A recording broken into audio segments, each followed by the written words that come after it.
Hello दोस्तों, नमस्कार। आप सभी का स्वागत है हमारे YouTube परिवार में। जैसा कि फटाफट से सभी लोग जाएंगे, चैनल को सब्सक्राइब, शेयर और लाइक करके आ जाएंगे। फटाफट से जल्दी से जाइएगा, तुरंत चैनल को सब्सक्राइब, शेयर करके लाइक करके आ जाइएगा। आते हैं, चलिएगा हम चलते हैं अपने टॉपिक पे। कल हम देखिएगा प्रकाश हमारा टॉपिक है क्लास 10th का।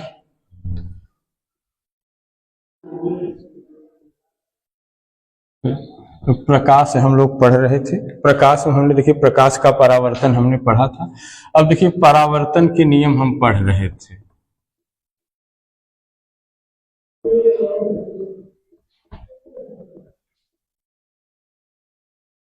परावर्तन के नियम हमने परावर्तन के नियम में आपसे बताया था। आइए, परावर्तन के नियम में देखिए हमने बताया था क्या कि परावर्तन के नियम में होता क्या है। ये आपका माध्यम होता है। परावर्तन के मुख्यतः दो नियम होते हैं। ये आपका माध्यम होता है। अब ये आने वाली किरण होती है, ये जाने वाली किरण होती है। अब आपतित किरण और अभिलंब के बीच डाला गया लंब, हमने कल ही आपको बताया था कि ये आपतित किरण होती है, ये परावर्तित किरण होती है। इसको I से प्रदर्शित करते हैं, इसको R से। हमने बताया कि आपतित किरण और परावर्तित किरण के बीच डाला गया लंब को क्या कहा जाता है? अभिलंब। यानी कि इनके बीच खींची गई रेखा को क्या कहते हैं? अभिलंब कहते हैं। यानी कि जो आपतित किरण और परावर्तित किरण के ठीक बीच खींची जाएगी रेखा, उसे क्या कहते हैं? इसे अभिलंब कहते हैं। अभिलंब खींचने का मुख्य उद्देश्य देखिए, अभिलंब खींचने से क्या होता है कि अभिलंब खींचने से जैसे ही हम अभिलंब खींचेंगे तो अब देखिए आपतित किरण और परावर्तित किरण के बीच जब हम अभिलंब को डालेंगे तो अब देखिए अब यहाँ पे देखिए दोनों के बीच क्या, आपतित किरण और अभिलंब के बीच में क्या कोण बनने लगेगा? आपतित किरण और अभिलंब के बीच कोण बनेगा और परावर्तित किरण और अभिलंब के बीच भी क्या होगा? कोण बनेगा। यानी कि थीटा एंगल यहाँ बनाएगा, थीटा एंगल यहाँ बनाएगा। तो जो नियम था, दोनों नियम हमने क्या बताया था? परावर्तन का पहला नियम और परावर्तन का दूसरा नियम, हमने दोनों नियम बताया था क्या कि आपतित किरण, परावर्तित किरण तथा आपतन अभिलंब तीनों क्या होते हैं? आपतित किरण, परावर्तित किरण तथा अभिलंब तीनों क्या होते हैं? एक ही तल में होते हैं। पहला नियम ये था। और दूसरा नियम क्या था कि आपतन कोण सदैव क्या होता है? परावर्तन कोण के बराबर होता है। यानी हमने बताया था angle I equal to angle क्या होता है? R। यानी आपतन कोण सदैव क्या होगा? परावर्तन कोण के बराबर होगा। अब आ जाइएगा यहाँ, अब हम इस पे देखेंगे आपतन कोण सदैव परावर्तन कोण के बराबर कैसे होता है। आइएगा अब हम चलते हैं क्या देखेंगे, एक न्यूमेरिकल आप देखिएगा। क्वेश्चन नंबर 1 पहले देखिएगा। जैसे हमने कहा क्या क्वेश्चन आप देखिएगा, देखिए कि थियरी के साथ साथ न्यूमेरिकल भी देखते हुए चलेगा। जैसे क्वेश्चन नंबर 1 जैसे देखिए हमने कहा कि यदि आपतित किरण और अभिलंब के बीच बनने वाला कोण 45 डिग्री का है। यानी क्या? आपतित किरण और अभिलंब के बीच बनने वाला कोण कितना है? 45 अंश का है। तो परावर्तित किरण और अभिलंब के बीच का कोण बताइए।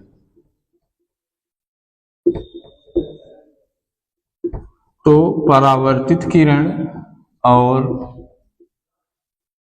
अभिलंब के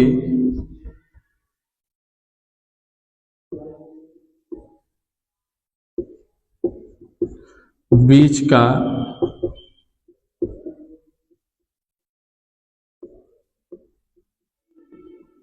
कोण बताए।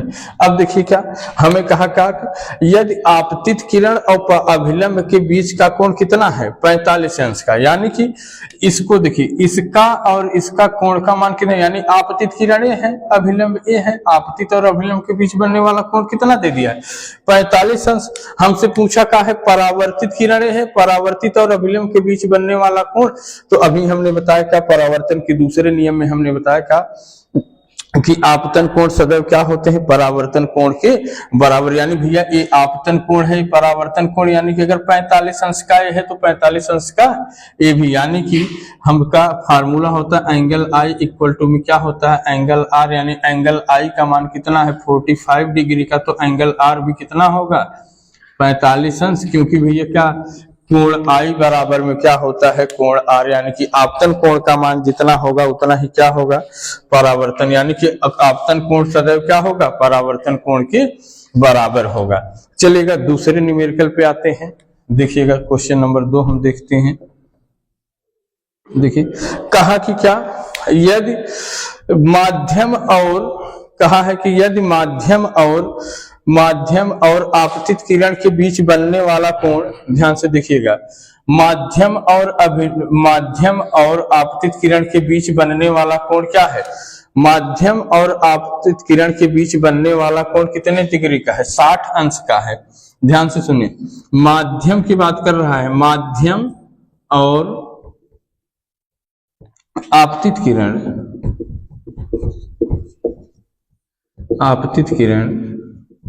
के बीच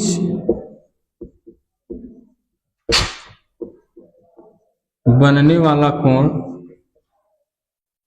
वाला कोण 60 अंश का है।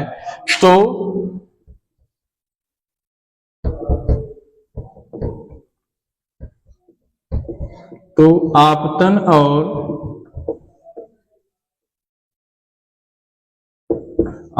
और परावर्तन कोण का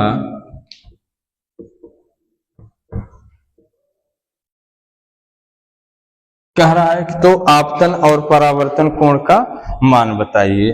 अब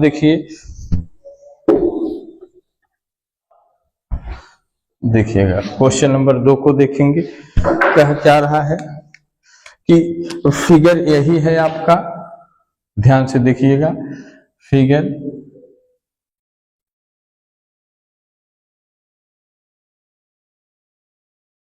ये देखिएगा, ये आपतित किरण है यानी कि I, ये परावर्तित किरण है R, ये तो आपका पता है अभिलंब है, ये माध्यम है, सबको पता है।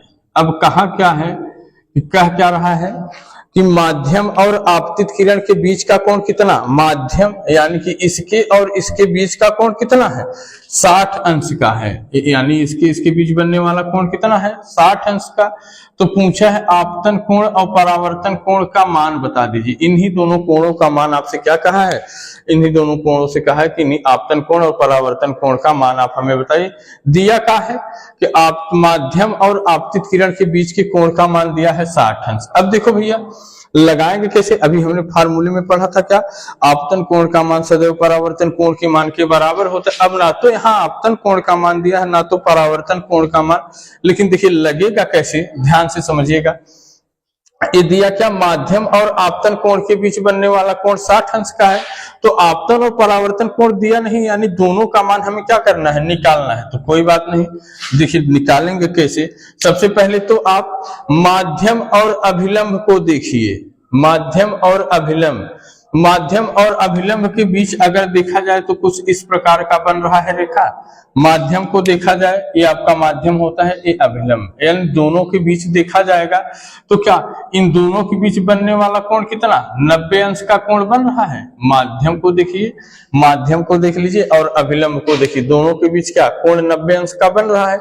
अब जब टोटल कोण आपका 90 अंश बन रहा है, उसी में से क्या कह रहा है कि इसी में से देखिएगा अब आपतित किरण खींची गई है, अब इन्हीं के बीच आपतित किरण खींची गई। आपतित किरण कितने अंश की खींची गई, आपतित किरण जो आई है उनके बीच कोण बना है कितने, 60 अंश का। टोटल कोण कितना था, 90 अंश, और बना का है आपतित किरण और माध्यम के बीच बनने वाला कोण कितना था, 60, यानी कि 90 माइनस 60 कर देंगे तो आएगा कितना, 30 अंश, यानी कि आपतन कोण का मान आ गया कितना, 30 अंश।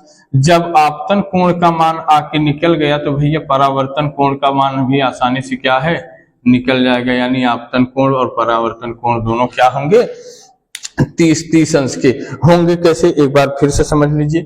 कहा क्या, माध्यम और आपतित किरण, यानी कि ये माध्यम है, ये आपतित किरण है, इनके बीच बनने वाला कोण 60 अंश का है। तो पूछा है आपतन कोण और परावर्तन कोण का मान। अब देखो माध्यम और अभिलंब के बीच टोटल दोनों के, अब इसके और इसके बीच देखिएगा क्या 90 डिग्री का कोण बन रहा है, 90 अंश का कोण। अब 90 अंश में तो 60 अंश क्या है, अब माध्यम और आपतित किरण बना ले रहा है। जब 90 माइनस 60 करेंगे तो आया कितना, 30, यानी कि शेष बचा कोण क्या, यानी कि ये 60 अंश हो गया तो बचा इतना ही, तो 30 यही तो बचा, 30 अंश ये बचा। जब 30 अंश ये हो गया तो 30 अंश क्या हो जाएगा, ये भी हो जाएगा, यानी कि ये अगर 30 अंश ये होता है, या आपतन कोण 30 अंश का हो गया तो परावर्तन कोण भी क्या हो जाएगा, 30 अंश का हो जाएगा। चलिएगा क्वेश्चन नंबर नेक्स्ट देखते हैं।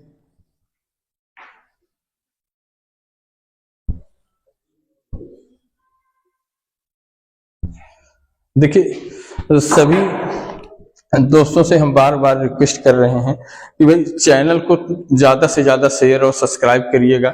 देखिए जितना आप चैनल को शेयर और सब्सक्राइब करेंगे, जितना आप सपोर्ट हमारा करेंगे, जितना आप चैनल को शेयर सब्सक्राइब करके आएंगे फटाफट से, हम उतना बढ़िया, आप थोड़ा सा सहयोग हमारा करेंगे तो हम आप उतना बढ़िया से बढ़िया कंटेंट, आप अगर हमारी थोड़ी सी मदद करेंगे तो हम आपको बढ़िया से बढ़िया कंटेंट जो यहाँ होगा क्या एग्जाम से रिलेटेड, और एक गारंटीड बैच है, ये न भूलिए, आज बैच चलेगी कल नहीं, ये बैच अब लगातार रेगुलर चलेगी। और एक गारंटीड है कि जो बच्चे यहाँ से पढ़ेंगे, गारंटी है कि 99% की गारंटी है कि उनको एग्जामिनेशन में क्या करेंगे, टॉप कराएंगे 99%। और ऐसे ऐसे मैटर हम एग्जामिनेशन करीब आने दीजिए, ऐसे ऐसे मैटर आपको हम बना के देंगे। अगर एग्जाम में डायरेक्ट वो फाइट ना करें तो आप आके कहिएगा सर आपने कहा क्या था और हुआ क्या। बस थोड़ा सा आप करिएगा क्या, अगर आप क्लास 10th 11th में है, 9th में है, तो अगर आप एग्जामिनेशन 12th और 10th की अगर तैयारी कर रहे हैं तो थोड़ा सा चैनल को शेयर और सब्सक्राइब करके आ जाइएगा। अब जैसे बता रहे हैं, ध्यान पूर्वक एकदम आराम से पढ़िएगा, समझते हुए सारी चीजों को चलिएगा, कोई जल्दबाजी नहीं। हमारे पास अभी बहुत टाइम है, एग्जाम हमारा अभी बहुत टाइम में है, तब तक हम आपको क्या कि सारा सिलेबस कंप्लीट भी करा देंगे। सिलेबस कंप्लीट कराने के बाद हम आपको गारंटी देते हैं कि क्लास 10th वालों को 6 बार रिवीजन कराएंगे, 6 बार क्या करेंगे, रिवीजन कराएंगे आपको। आइएगा नेक्स्ट क्वेश्चन पे चलते हैं, क्वेश्चन नंबर नेक्स्ट देखते हैं। क्वेश्चन नंबर नेक्स्ट देखिए कह क्या रहा है। क्वेश्चन नंबर नेक्स्ट कह रहा है कि माध्यम और परावर्तित किरण के बीच, ध्यान से सुनिएगा, माध्यम और परावर्तित किरण के बीच बनने वाला कोण 45 अंश का है। देखो, माध्यम और परावर्तित किरण के बीच बनने वाला कोण 45 अंश का है, तो आपतन और परावर्तन कोण का मान बताइए। यानी कि क्या कह रहा है, माध्यम और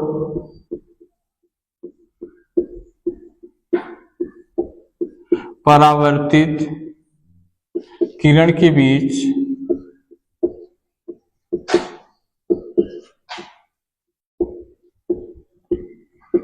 बनने वाला कोण 45 अंश का है, तो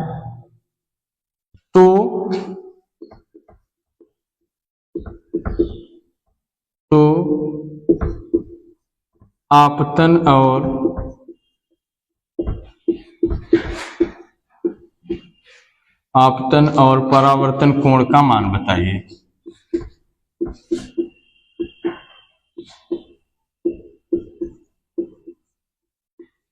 देखिए अब कह क्या रहा है कि माध्यम और परावर्तित किरण के बीच बनने वाला कोण क्या है, 45 अंश का है, तो आपतन और परावर्तन कोण का मान बताइए। सबसे पहले क्या करेंगे, फिगर को हम क्रिएट करेंगे, बिना फिगर जनरेट किए हम क्या क्वेश्चन को सॉल्व नहीं करेंगे। सबसे पहले हम क्या करेंगे, बना लीजिए माध्यम, हमने क्या किया, माध्यम को तैयार कर लीजिए। माध्यम तैयार कर लिया, ये आने वाली किरण होती है, ये जाने वाली किरण होती है। अब इनके बीच ये क्या होते हैं, खींची गई रेखा क्या होते हैं, अभिलंब। ये आई होता है, ये आर होता है, ये आपका अभिलंब होता है। अब क्या कह रहा है कि ध्यान से पढ़िएगा, माध्यम और परावर्तित किरण के बीच बनने वाला कोण कितना है, 45, यानी कि इसके बीच बनने वाला कोण कितना है, 45 अंश का है।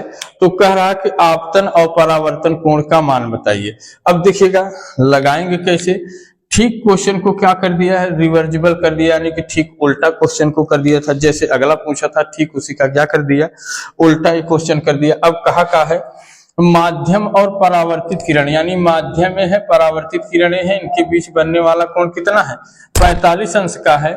तो कह रहा है कि आपतित किरण और आपतन कोण और परावर्तन कोण का क्या कर दीजिए, इन दोनों का क्या करना है, मान बताना है। अब ध्यान से देखो, यदि हम अभिलंब को और माध्यम को देखते हैं तो कहीं इस तरीके का हमको फिगर नजर आएगा, यानी कि जो तैयार होगा। तो अभिलंब को देखिए और माध्यम को देखिए तो कहीं इस तरीके का हमें क्या नजर आएगा, ये भाई इसकी बात करें, अभिलंब को देख लीजिए, माध्यम को देख लीजिए। अभिलंब और माध्यम के बीच तो क्या है, आपकी परावर्तित किरण है। अब इसमें इनके टोटल माध्यम और अभिलंब के बीच टोटल एंगल बन कितना रहा है, 90 डिग्री का। अब इसी 90 डिग्री में एक किरण आती है तो ये क्या करती है, 45 अंश का कोण बना लेती है। ये कितने का बनाएगी, 45। देखो टोटल तो 90 अंश का था, लेकिन एक रेखा खींची गई जिसे हमने क्या कहा, परावर्तित किरण जो ये आती है, ये क्या करती है, दोनों कोणों को अलग अलग डिवाइड कर देगी। अब टोटल कोण कितना था, 90 था। जो आप परावर्तित किरण आई कितने अंश पे आई, 45 अंश पे। अब 90 में से 45 घटा तो भैया 90 में से 45 गया तो कितना आएगा, 45 अंश। यानी कि आपतन कोण का मान आ गया कितना, 45 अंश। यदि आपतन कोण का मान 45 अंश आया तो भाई परावर्तन कोण का मान भी क्या होगा, 45 अंश। क्योंकि हमने अभी भी बताया था कि आपतन कोण का मान सदैव परावर्तन कोण के मान के बराबर होता है। देखिएगा, अब यहां तक प्रकाश हमारा खत्म होता है। अब हम आगे चलेंगे माध्यम। माध्यम के बाद माध्यम हम पढ़ेंगे। माध्यम के बाद हम देखेंगे हमारा शुरू हो जाएगा, माध्यम के बाद हमारा शुरू होता है दर्पण। तो आइएगा अब देखते हैं माध्यम।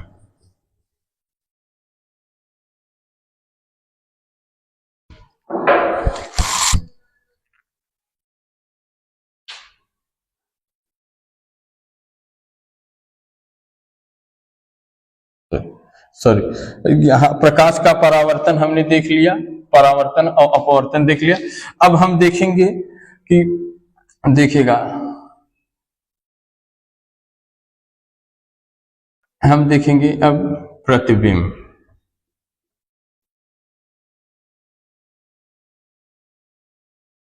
प्रतिबिंब देखिए, अब आइएगा हम देखेंगे प्रकाश का परावर्तन देख लिया, परावर्तन के नियम हमने देख लिए, उन भी हमने न्यूमेरिकल कर लिया। अब हम पहुंच गए हैं कहाँ पे, प्रतिबिंब।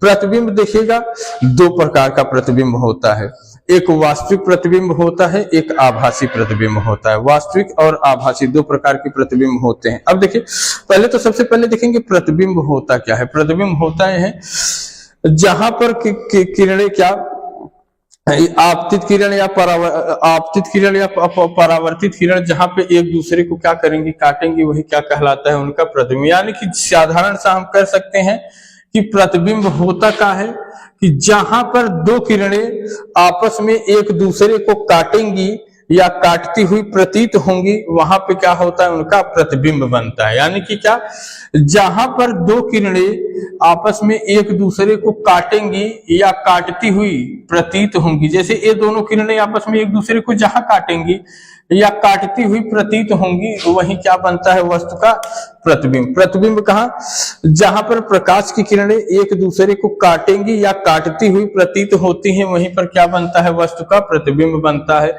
अभी हमने बताया कि प्रतिबिंब का क्या होता है, प्रतिबिंब का दो भाग होता है, वास्तविक प्रतिबिंब और आभासी प्रतिबिंब। प्रतिबिंब का क्या होता है, प्रतिबिंब दो भाग होता है, कौन कौन सा,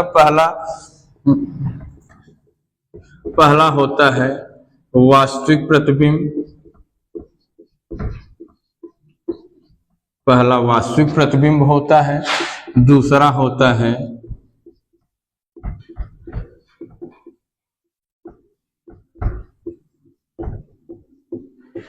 आभासी प्रतिबिंब।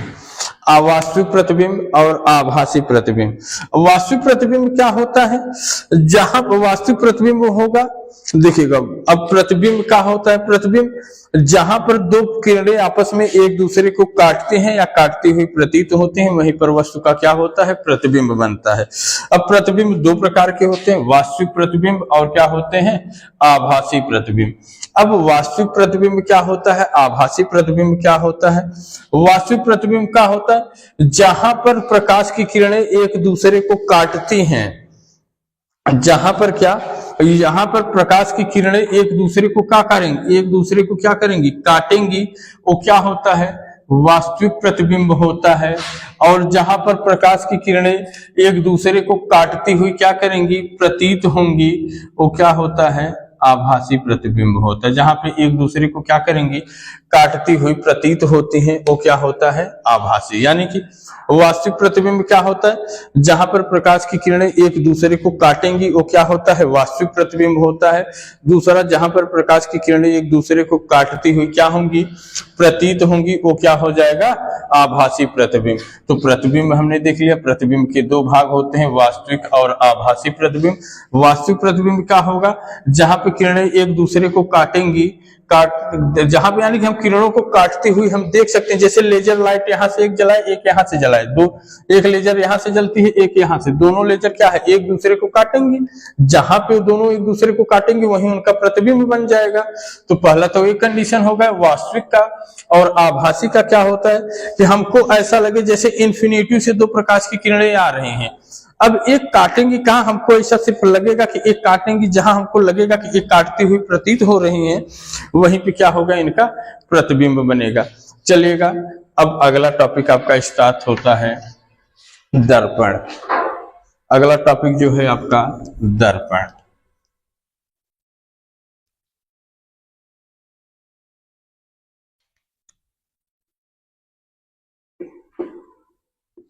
दर्पण अगला टॉपिक, ये दर्पण आपको कल संडे है, कल क्लास नहीं चलेगी, क्लास मंडे को चलेगी। दर्पण आपको मंडे को बताया जाएगा।